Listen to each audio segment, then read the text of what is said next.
అందరికి నమస్తే. ఈరోజు ఇప్పుడు మనం మాట్లాడుకోబోయే టాపిక్ పందులకి రోగాలు ఎలాగ వస్తాయి అనే టాపిక్ మాట్లాడుకుందాం. ముందుగా మన ఛానల్కి వచ్చినందుకు, ఛానల్ అప్రోచ్ అయినందుకు welcome to my channel. My name is Rajdev. దీనికి పంది ఈనిందనమాట. ఈని పిల్లలని చనిపోయినాయి. దీనికి ఏమో బాలెంత కాయలు వచ్చినాయని నా డౌటు. అందుకోసం పంది ఇది మెత్తగా ఉందనమాట. ఇప్పుడు అవి ఉన్న ఎనికలు ఏంటివి, అవి యాక్టివ్గా ఉన్నాయన్నమాట. దీనికే కొద్దిగా ఏమో ప్రాబ్లం ఉన్నట్టుంది.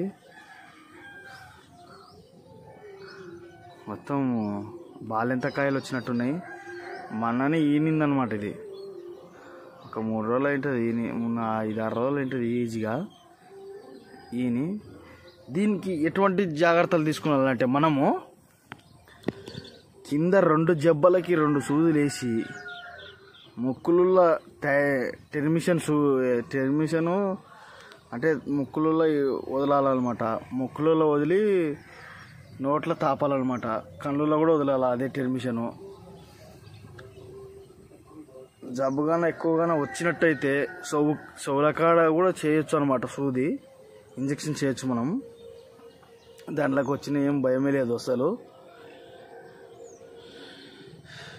పంది చూస్తేనే తెలుస్తుంది అసలు మెత్తగా ఉందా, మంచిగా ఉందా, మంచిగా లేదా అని. ఈ పంది చాలా మెత్తగా అయిపోయింది అనమాట. అందా అట్లా ఉంటుంది.